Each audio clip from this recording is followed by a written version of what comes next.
Morning, everyone. My name is Zheng Liu. I'm a senior lecturer at Cardiff Metropolitan University. And for this project, so I have the chance to engage with 6 case organizations. And as you can see, they come across different industry sectors, including manufacturing and service. And some of them are large organizations, but we also see the small and medium enterprises, and they all have a different experience of circular economy implementation.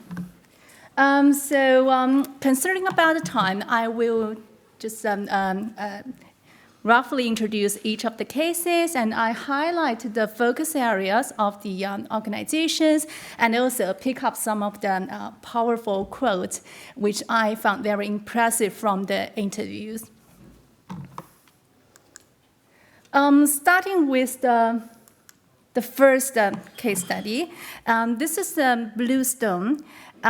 It is located in Pembrokeshire.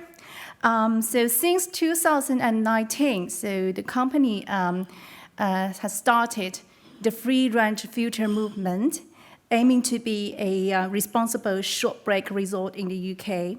And the focus area including biodiversity across the site to ensure efficient use of energy, and they maximize the reduction, reuse, and recycle of the waste. For example, they are the first resort in the world to recycle disposable nappies. Apart from that, Bluestone also engage with the local community. For example, through working with local farmers and local charities to reuse and refabricate the sofa.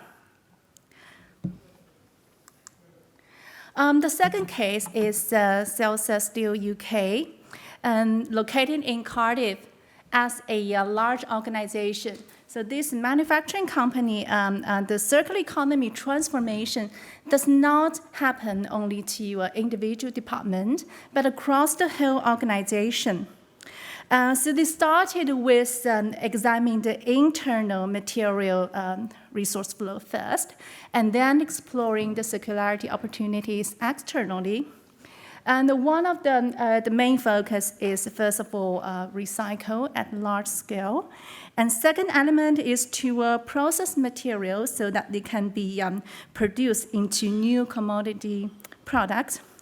And a third area currently, the company is exploring collaboration with the wider economy, for example, working with automotive, electronics, and the construction industries.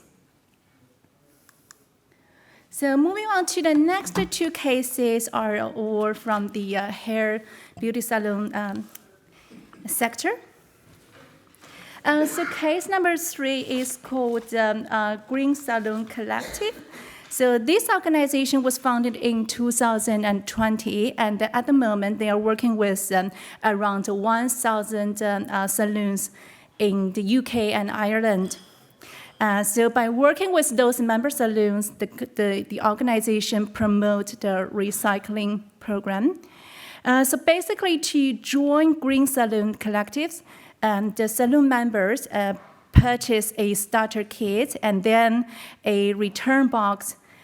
So they fill the boxes with the bags of hair, foil, color tubes, and the Green Salon Collective will then work with the third-party companies to collect the waste and process the waste. For example, the hair can be used to clean up oil spills, and they also use the discarded PPE to generate clean energy, and the salon towers can also be composted. The next case, Green Wave. So it is an independent, sustainability-driven hair workshop based in Pembrokeshire. The organization also manufactures oil spill recovery mat, which are made from hair clippings from salons, individuals, and animal fur. So you can see their product here. And by using those, they can help to divert hair from landfill and also prevent oil from polluting the oceans and the waterways. So at the moment, they are looking for working with people who not only can do the marketing, but also have the passion behind that. And in the long term, so Green Wave also want to explore wider opportunities by working with people in garage, in motor workshops, yard who can use the hair mat as a sustainable solution.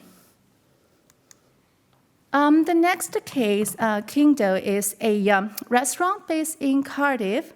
So the co-owners had a strong passion for environment and social responsibility.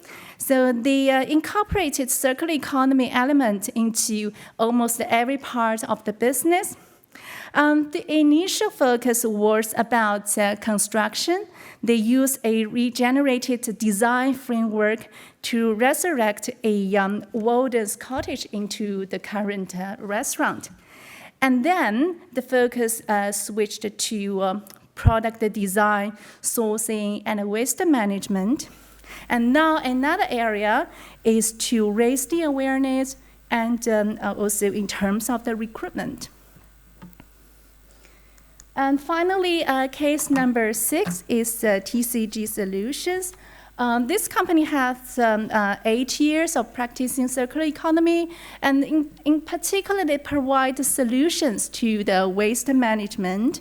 So basically, they recover and recycle polystyrene in packaging and polypropylene, which are widely used in the healthcare sector. So they design machine which can re-engineer those light, usually single-use plastic into the solid bricks, so which can be returned to the supply chain for new product purpose. So based on the experience, they're hoping to replicate the practice to the rest of the world, so not only selling the machine, but also provide broader solutions.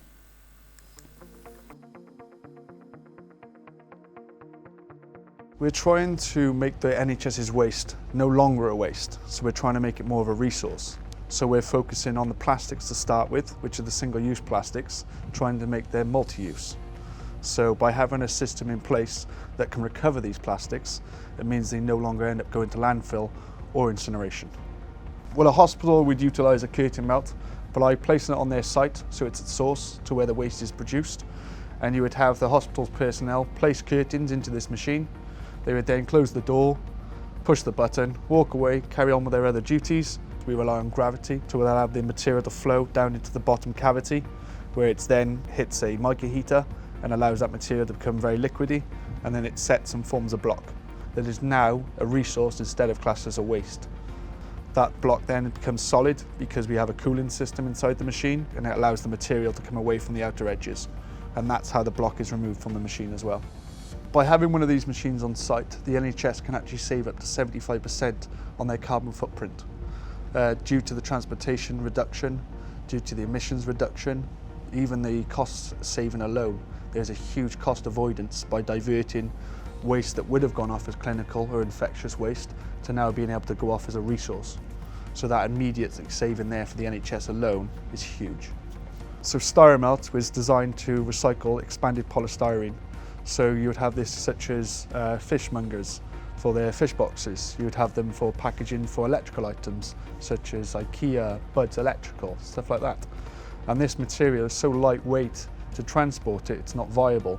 So we decided to design a machine that could thermally compact this polystyrene into blocks, and those blocks are now sustainably transported and also then able to be recycled back into new products such as fence panels, coat hangers, picture frames. Especially for the agricultural industry, they're crying out for fence posts made of plastic because they're obviously impervious to the elements, and luckily the animals don't eat them, so they last a lot longer than the wood alternative. And with economies of scale, the price hopefully will come down, so they'll be a lot more financially viable as well. We've been able to make buckets, spades, knives, forks. We're still in the R&D stages of that, but we have so many partners across the world looking at ways to make new products. That is really encouraging to us as a business, because as a small SME in Wales, we can't do it all. And we need collaboration. Collaboration to us is key.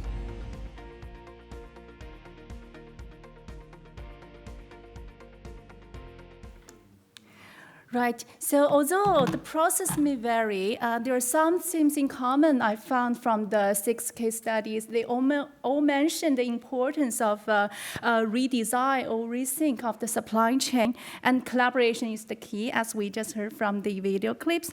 And not only about the hard sides of the changes, so some of the softer sides, for example, the passion, teamwork, and the mindset is also very important. And also very interesting, I found that two organizations, so the circular economy process can be a evolving journey, and sometimes without a clear, deliberate strategy at the beginning, and the focus can always change. And to achieve that, so it is a lot of experience learning. And they also mentioned the importance of knowledge sharing, and also education can not only raise the awareness, but also in the long term can provide potential practical solutions, especially for the SMEs.